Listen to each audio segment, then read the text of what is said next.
On behalf of the Saskatchewan Retro GameCon, we are proud to present the 8-Bit Minute, where we interview a vendor, a sponsor, or a special guest in a fast, pixel-packed spotlight. Time to power up and press start.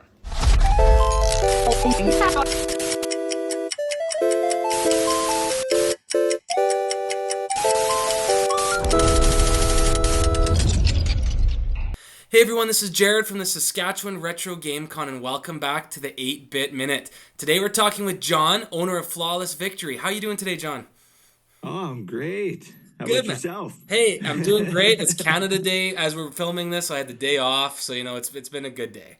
Oh, yes. Let's start with telling me a bit about yourself.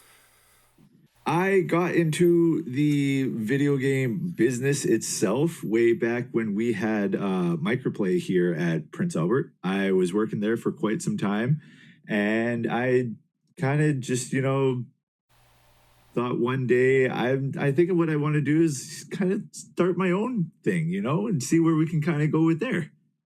That's amazing, and I mean I'm seeing your amazing backdrop with all the great figurines, so I can tell that Yes. you're not just a business owner, you're equally a fan. Yeah, absolutely. I feel like you really have to put your heart into the industry really to go far with it. We find that a lot with our customers too. They see that I talk about this stuff all the time, and yeah, they just love it. Yeah. Well, and I've seen you at other conventions too. So I mean, you're a staple around, which is really great to see. And for the first time coming to our convention in Moose Jaw. So I mean, we're really happy to have you. And for those listening, John and Flawless Victory, they're the ones that have donated the 2 Nintendo Switch 2s for our day 1 and 2 tournament winners. So I mean, that's just a huge thing for us to have, John. So just really appreciate your support. Oh, absolutely. No, we definitely love to try and do that. We've been doing that with a lot of our conventions this year. We've been always trying to donate something, for some kind of prizing for whether they're hosting a tournament or something like that. And we absolutely love seeing it. We love seeing the turnout to these kind of things. It just puts a smile on our face. Oh, that's amazing. And so you've talked a little bit, a tiny bit about your background, but is there any other inspiration into why you do what you do?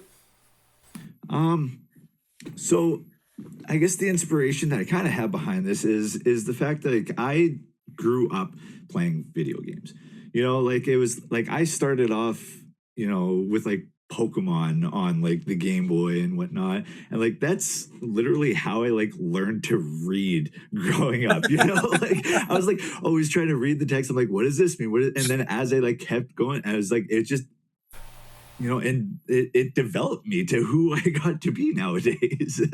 Totally, I hear that. And yeah, I grew up on Pokemon Blue myself, and yeah, I mean, I remember staying up late, and I remember my mom being like, "Why aren't you going to bed?" And it's like, "Well, I can't choose. I don't know who to choose as my starter." So yeah, I totally hear you. You learned a lot through those games. Oh, absolutely.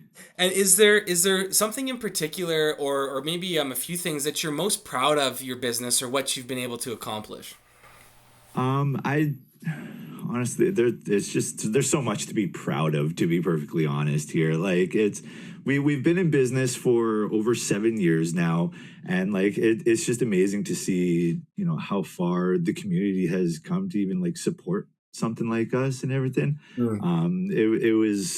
It was quite a thing to see. It all started off it was me and my wife. We were trying to figure out, what do we want to do? What do we want to call the business and stuff like that? And she is she helped me with so much of it, actually. She came up with the name and everything. And I was we just went with it, Well, and starting 7 years ago, I mean, you were hitting the market at such a crazy time with COVID, I'm sure. How was that whole process for you coming through that? So that was very interesting to see how that turned out. It went from we had our regular kind of people coming in, or the usual crowd, and then COVID hit, and all of a sudden, instead of it really kind of tearing us down, kind of like what happened with a lot of businesses, it kind of gave an opposite effect. There was a lot of people who were just I'm bored. I need to play something. And so we were starting to get people coming into the store more and more being do you have these retro games, for instance? And it's yeah, we have this big selection. And it kind of put our name out there more, being what, if you're bored at home, nothing to do, come check out Flawless Victory. We got tons of stuff. We got, like all these different kind of, retro games to modern games. We got all kinds of different collectibles too and whatnot, just to kind of, fancy your shelves with and everything. Yeah. Well, and I think too with COVID, it really it brought this like longing for nostalgia or like comfort food almost, and it's like, this is what got me through all those times as a kid. Now, I mean, I'm really struggling. Like, what can I do? So that's really amazing that you're able to pull through that because, yeah, I think a lot of business struggled. So, Yeah, yeah. absolutely. And I thought it was crazy timing having you on tonight because with all the crazy news with PlayStation, just announcing that they're getting rid of physical, and really seeing that pushback of people wanting to own, right, own something that they buy. Have you noticed even throughout the last few years, like any shifts in the culture or like that niche or what used to be a niche kind of growing to more mainstream of people wanting physical? So yeah, with that, like we have noticed a decline, I guess, like when it does come to like physical media and whatnot. A lot of people they they do tend to find it's just easier to Mm, download your stuff and whatnot. But at the same time, like we look at the retro stuff and whatnot, like we sell and everything, and we have this massive library of games, and people keep coming in to buy that stuff. So like we see firsthand like physical media is still strong, and it's just a matter of we'll kind of see what happens. yeah, we got to ride the wave, right? Yep. um, and can you tell me about any either upcoming events, either in your store or other conventions that you're doing, or what's kind of on your docket for the next few months? So we do have quite a few conventions still to go. We are already about, I want to say, more than halfway done, kind of our convention season now. But like we are going to be hitting up Edmonton there for their Edmonton Expo. Nice. We have that Icon in Winnipeg that's coming up right away too.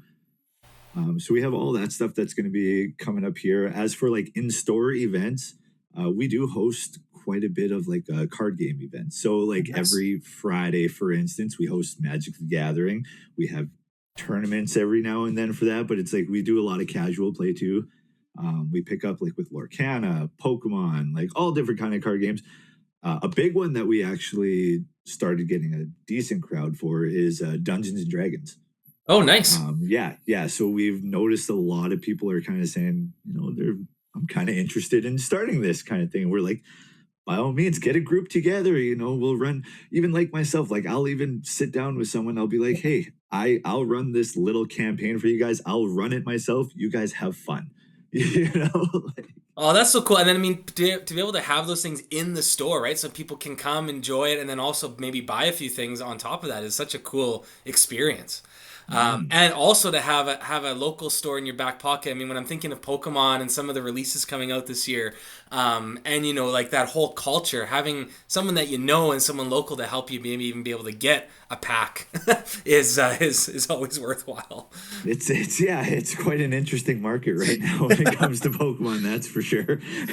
Yeah, no kidding. I'm trying to slowly get my 5-year-old. I say it's for my 5-year-old. I haven't collected since I was a kid, but my 5-year-old and I have been having some fun, and it's like, oh man, like if you want to take this serious, that's a whole other mortgage and ball game, I think. But Right.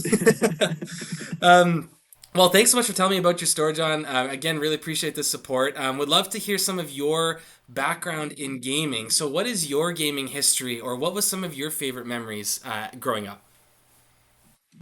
So uh, I think it's kind of easier to tell some of my favorite because of the store itself with Flawless Victory. There's a lot of Mortal Kombat that comes to Nice, mind. nice. For instance, like I said, like the Mortal Kombat is huge on us. The store name, even our kids themselves, we named all of our kids after Mortal Kombat characters. That's incredible. Yes. So like it's not just the store, it's everything. Like it's our lives at this point.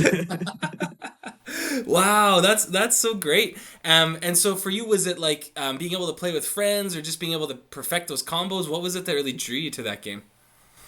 I almost want to say it's the competitive aspect behind Oh, it. nice, It's nice. yeah, it's more, really trying your best to figure out those combos, what works best and everything. And that's why it's like when I hear like, oh, these tournaments that you're doing and whatnot, I'm just like, oh, it just brings me back to like when I was trying to be so competitive with all the tournaments and everything. And so it's like that's why I want to try and support that, because I'm like it really it means a lot to me. So I want to share that with everybody else too. Oh, well, that's amazing. I appreciate that. And so yeah, so it sounds like Mortal Kombat's kind of your top. Do you have any other games that kind of finish off your top three, or any other experiences that really kind of have shaped you? You talked about Pokemon a bit too. Is there anything else? So yeah, we have definitely Pokemon. Growing up, I was actually a big Ratchet and Clank fan. Yeah, On nice. the PlayStation. That was I went back to that game over and over, and it was it that too. It just always brings me back. Whenever they do these remaster the game too and whatnot, I'm just like, yeah, I gotta play this one again. There's also as much as I shouldn't have played it, I did a lot of Grand Theft Auto.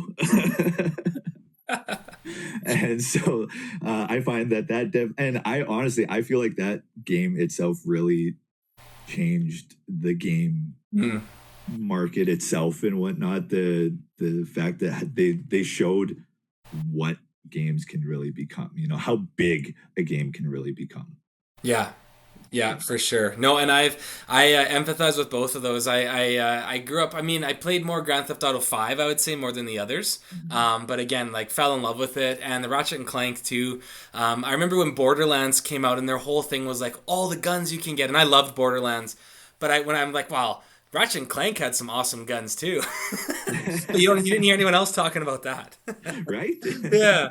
Um, and so, do you have any advice for someone listening? And I mean, maybe it's not a game store in itself, but just someone who's, thinking of something that is their passion and wanting to build a business. Do you have any tips for someone like that?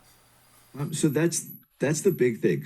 I definitely say if you are passionate about it, Hmm. definitely try and pursue it. It is going to be tough at the beginning. I'm going to be honest, like it is not an easy an easy route, but if you are passionate about it and your customers come to you and they see that you're passionate about it, you give that feeling to them like, I'm not the only one. Like Yeah. and they appreciate that. Nice. Well, thank you for that. And where's the best place for people to find you? So we do have a website. You can actually go to flawlessvictory.ca. We also have social media. We have Instagram, Facebook, Discord. Even actually, we just set up a new Discord as well. So yeah, there's multiple different ways to contact us, or you could even call us at the shop. I'll give a quick 306-922-3529 is our number there. It's 922 flaw. So if that Yes. makes it easier. Excellent. Well, again, thank you so much for doing this, John. And then for those listening as well, Flawless Victory is also going to be a vendor at the convention in September. So, I mean, we're so excited for that. Not only have they sponsored it, but I'm sure they'll have some amazing games, some cards, whatever else you bring, some collectibles. It's going Absolutely. to be an amazing booth to visit. So, John, thank you so much, and we'll see you in September. Absolutely. I'll see you then.